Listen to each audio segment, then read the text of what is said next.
Hello and welcome to DNA editor's table. मैं हूं शिवम वर्मा और मेरे साथ इस समय मौजूद है डीएनए के एडिटर तनवीर आजम। तो आज हम यूपी में होने वाले बाईपोल्स पर चर्चा करेंगे। यहाँ पर आने वाले समय में 10 सीटों पर चुनाव बाईपोल्स होने हैं। फिलहाल उनकी डेट अभी अनाउंस नहीं हुई है। पहले मैं जो 10 सीटें हैं सर उन पर वो कौन सी सीटें हैं वो एक बार पढ़ देता हूँ। वो है करहल, मिल्कीपुर, सीसामऊ, कुंदरकी, गाज़ियाबाद, फूलपुर, माजवा, कटेहरी, खैर और मीरापुर। तो इन 10 सीटों में आने वाले चुनाव में क्या होने वाला है, कौन सी पार्टियां हैं और कौन से बड़े नेता हैं जो इन सीटों पर चुनाव लड़ रहे हैं, वो सब आज हम चर्चा करेंगे। सर आपको क्या लग रहा है इन 10 सीटों पर इस बार क्या होने वाला है? देखिए, जो उत्तर प्रदेश का जो अभी जो मतलब लोकसभा चुनाव हुए थे और उत्तर प्रदेश में जिस तरीके से सपा और कांग्रेस का जो परफॉर्मेंस रहा और जिस तरीके से बीजेपी का परफॉर्मेंस जो मतलब उनकी जो उम्मीद थी उससे बिल्कुल इतर रहा, उसके बाद ये जो 10 सीटों पे जो बाईपोल हैं ये काफ़ी इंटरेस्टिंग एक मतलब चीज़ है, क्योंकि ये बाईपोल मेरे ख्याल से इनके रिजल्ट्स ये शायद तय करें कि 2027 में कौन सी पार्टी किस स्थिति में रहेगी, उनका नेतृत्व कौन करेगा। और अगर इसको हम 2027 का क्वार्टर फाइनल या सेमीफाइनल कहें तो वो भी गलत नहीं होगा। हाँ। जिस तरीके से जैसे बीजेपी जब लोकसभा में जो उनकी हालत हुई, जिस तरीके से वो हारे, अगर यूपी के कॉन्टेक्स्ट में बात करें तो ये जो यूपी में वो हारे ही हैं एक तरह से, उसके बाद जो बीजेपी का जो इन फाइटिंग जो सामने निकल के आ रहा है, स्वामी प्रसाद मौर्य जिस तरीके से बयानबाजी कर रहे हैं, जो उत्तर प्रदेश के डिप्टी सीएम हैं, फिर जो मुख्यमंत्री हैं योगी, वो जिस तरीके से उसको काउंटर कर रहे हैं, फिर जिस तरीके से ये भी खबर बहुत दिन तक चलती रही कि भाई योगी को हटा देंगे या कोई नया दलित चेहरा आगे आएगा। और वो उन सब कॉन्टेक्स्ट में अगर आप ये देखें तो ये जो 10 सीटों के जो बाईपोल के जो चुनाव हुए, जिनके अभी डेट अनाउंस नहीं हुए, आने वाले दिनों में हो जाएंगे, वो बहुत इंटरेस्टिंग लग रहे हैं। और मैं दर्शकों को ये बता दूं कि इन 10 सीटों में जब पिछली बार जब 2022 में जब चुनाव हुए थे तो उसमें से 5 सीटें समाजवादी पार्टी की थी और 5 सीटें बीजेपी और उनके जो सहयोगी दल थे उनकी थी। तो ऐसा नहीं है कि ये मतलब 10 सीटें सारी बीजेपी की थी, लेकिन अभी जो क्योंकि सिचुएशन एक बदल सी गई है और जो बीजेपी मतलब इनविंसिबल लग रही थी लोकसभा चुनाव में, खास कर उत्तर प्रदेश में, जिस तरीके से उसमें क्रैक्स डेवलप हुए, जिस तरीके से they have lost a lot of seats, उसके कॉन्टेक्स्ट में अगर हम देखें तो ये जो बाईपोल के चुनाव हैं नतीजे होंगे ये काफ़ी इंटरेस्टिंग होंगे। तो एक तरीके से वो अपनी उनको अपना बचाना है बेस्टियन यूपी जो उनका पिछले कुछ समय से रहा है। सर इसमें 2 बड़ी इंपॉर्टेंट सीट्स है जिनकी काफ़ी चर्चा हो रही है। एक है मिल्कीपुर जो फैज़ाबाद अयोध्या वाले रीजन में आता है जहाँ से अवधेश प्रसाद जी थे। और सर दूसरी है कटहरी जो समाजवादी पार्टी की एक सेफ सीट मानी जाती है। इन 2 सीटों पर काफ़ी चर्चा हो रही है। सर आपको क्या लगता है कि पॉलिटिकल ऑप्टिक्स के मायने से अगर यहाँ पर बीजेपी जीतती है तो ये सपा के लिए कितनी बड़ी हार हो सकती है? नहीं, देखिए, जिस तरीके से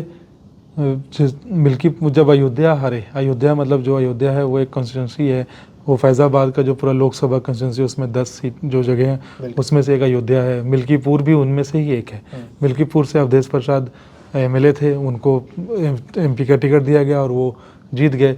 तो जो ये जीत थी जो फैज़ाबाद की, जिसको कि बार बार हम लोग जनरल इसमें अयोध्या बोल देते हैं, तो वो जीत इंडिया ब्लॉक के लिए उसने उसको बहुत भुनाने की कोशिश की है कि भाई देखिए अयोध्या जैसी जगह पे भी हम लोग जीत गए। हालांकि अगर आप उनको अलग अलग करके देखेंगे तो अयोध्या में बीजेपी की जो वोट थी वो समाजवादी पार्टी से ज़्यादा थी। समाजवादी पार्टी और कांग्रेस जो साथ में लड़े थे।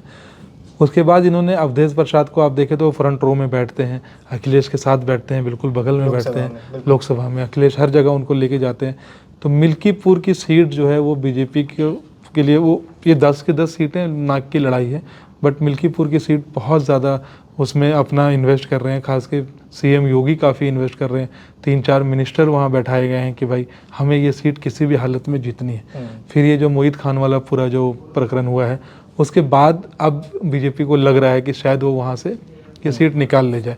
हालांकि जो वहाँ के जो डेमोग्राफी है, जो कास्ट इक्वेशन है, वो बीजेपी के फेवर में नहीं है।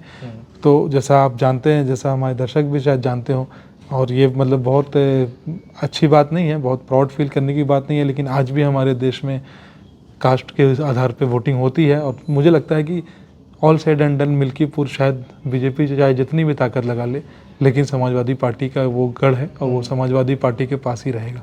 करहल की जो सीट है जो अखिलेश प्रसाद, जहाँ से अखिलेश यादव जीते थे, अखिलेश जब लोकसभा आ गए इस बार, हाँ, जो मैनपुरी में है, वो इस बार अखिलेश कन्नौज से जीत के वापस लोकसभा में आ गए। करहल की सीट मुझे नहीं लगता कि समाजवादी पार्टी के हाथ से निकलेगी। हालांकि कल जो वो नवाब यादव वाला, जो नवाब सिंह यादव का जो पूरा केस हुआ है, जो बहुत चर्चा में है, आज भी बहुत चर्चे में है। जी। उसके बाद हो सकता है समाजवादी पार्टी को थोड़ा डेंट लगे, बट ये भी उनकी सेफ सीट है। बीजेपी की कुछ सेफ सीटें हैं, जैसे गाजियाबाद की जो सीट है जहाँ से अतुल गर्ग एमएलए हुआ करते थे, इस बार एमपी का उनको टिकट मिला और वो वापस वहाँ आए, तो मुझे लगता है गाजियाबाद की सीट बीजेपी के लिए बिल्कुल सेफ सीट है। मिर्ज़ापुर के पास जो एक सीट है वो भी बीजेपी के लिए सेफ सीट है, क्योंकि कास्ट इक्वेशन और जो बीजेपी का जो अलायंस इक्वेशन है वो वहाँ पे अनुप्रिया पटेल का इलाका है वो सारा, तो और बीजेपी की अपनी भी वहाँ पे अच्छी पैठ है, तो वो सीट बीजेपी की सेफ है। सीसामऊ की जो सीट है जहाँ से इब्राहिम ये सोलंकी जो थे, इरफान सोलंकी जो थे, उनको जेल हुई, तो वो सीट खाली हो गई। इरफान सोलंकी का परिवार सीसामऊ में काफ़ी उनकी अच्छी पकड़ है। अब मुझे लगता है इरफान के ही किसी परिवारजन को वो टिकट देगी सपा। बट क्या ये सेटबैक हो सकता है, बीजेपी इसको यूज़ कर सकती है वहाँ पे? नहीं, देखिए वो सीट, कुछ सीटें ऐसी होती हैं जहाँ पे जीत हार का अंतर कम हो सकता है, लेकिन कोई दूसरी पार्टी सीसामऊ से जीते, मुझे नहीं लगता कि वो, क्योंकि वहाँ पे सीसामऊ के जो मेरे कुछ जानने वाले हैं, उन जो एक फीलिंग है, जनरल फीलिंग है, वो ये है कि सोलंकी के साथ अन्याय हुआ है। तो वो जैसे ये है, यहाँ पे देख लें, अगर जो नगीना की जो सीट थी और इधर की जो उसके पास जो सीट है जहाँ से इकरा हसन जीत के आई, इकरा हसन के जो भाई थे नाहिद हसन, उनको जेल में डाला, उनके ऊपर एक्ट लगाया, वो लड़ नहीं सके चुनाव। नाहिद खड़ी हुई और नाहिद ने वो सीट आराम से निकाल लिया, क्योंकि कैराना की जो सीट है। तो ये देखिए, ये राजनीति है, इसको मतलब आप इसमें ये सब घटनाएं हम लोगों के लिए बहुत ज़्यादा मैटर करती हैं, लेकिन जैसे मैंने आपको बोला कि लोग अभी भी उन सब चीज़ों से ऊपर उठ जाते हैं और वो सीधे जाके अपने कास्ट इक्वेशन को ही देखते हैं। तो मुझे लगता है सीसामऊ वाली जो सीट है वो समाजवादी पार्टी की जो है सेफ सीट समझ रहा हूँ। कास्ट इक्वेशन से एक आखिरी सवाल और बनता है, मायावती जो की पार्टी है बसपा, आपको क्या लगता है कि वो इस बार इन उपचुनाव में क्या कुछ रोल प्ले कर सकती है? हालांकि जो असेंबली पोल्स थे उसमें उनका प्रदर्शन काफ़ी खराब रहा। देखिए, मायावती का एक इतिहास रहा है, मायावती कभी भी उपचुनाव में अपनी कैंडिडेट नहीं खड़े करती थी। ये पहला मौका है जब बहुजन समाज पार्टी के कैंडिडेट 10 की 10 सीटों पर लड़ेंगे। मुझे लगता है कि जिस तरीके से लोकसभा इलेक्शन में ये समाजवादी पार्टी और कांग्रेस जो मतलब दलित और दलित वोटों को जो उन्होंने सेंध लगाई, मायावती को ये डर है कि कहीं ऐसा ना हो कि 27 से पहले उनका सारा वोट बैंक खिसक जाए। मुझे लगता है सिर्फ उसी वोट बैंक को दोबारा अपनी तरफ लाने के लिए मायावती ने अपना रूल तोड़ दिया और इस बार वो 10 के 10 सीटों पे अपने उम्मीदवार उतार रहे हैं।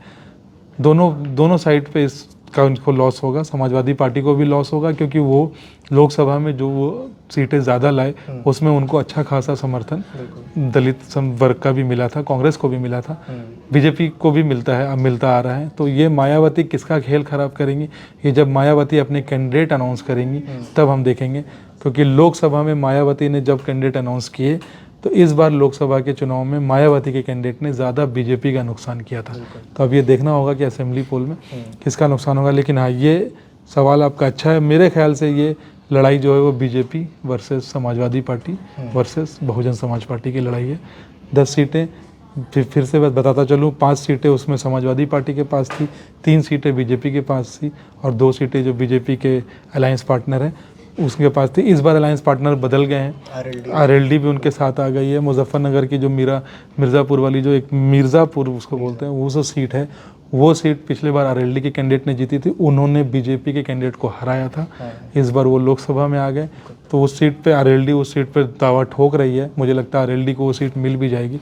अब मुझे ये देखना है कि बीजेपी निषाद पार्टी को कौन सी सीट देती है, क्योंकि वो जो भदोई वाली सीट है, जो भदोई के पास जो सीट है मिर्ज़ापुर में, वो निषाद पार्टी के संजय निषाद चाहते हैं कि उनके किसी कैंडिडेट को मिले। तो वो देखना होगा, क्योंकि अभी समाजवादी पार्टी के लिए भी ये सरदर्द है, क्योंकि कांग्रेस भी अपनी सीटें मांगेगी। फूलपुर वाली जो सीट है वो कांग्रेस शायद मांग रही है, कांग्रेस 2-3 सीटें मांग रही है। तो देखते हैं कि सीटों के बंटवारे के बाद और कैंडिडेट के नाम अनाउंस होने के बाद हम लोग फिर से इस तरीके की डिस्कशन लेके आएंगे डीएनए के दर्शकों के लिए, और शायद उस टाइम हमारे पास और ज़्यादा क्लैरिटी होगी। तो आने वाले यूपी के बाईपोल्स में क्या होने वाला है ये आपको कुछ समय बाद ही पता चलेगा। कौन सी पार्टी जीतेगी, कौन से नेता जीतेंगे, ये भी आपको कुछ समय में ज़रूर पता चलेगा। लेकिन तब तक के लिए आप डीएनए को देखते रहिए। आपको ये वीडियो कैसी लगी आप हमें कमेंट सेक्शन में ज़रूर बता सकते हैं। Stay tuned.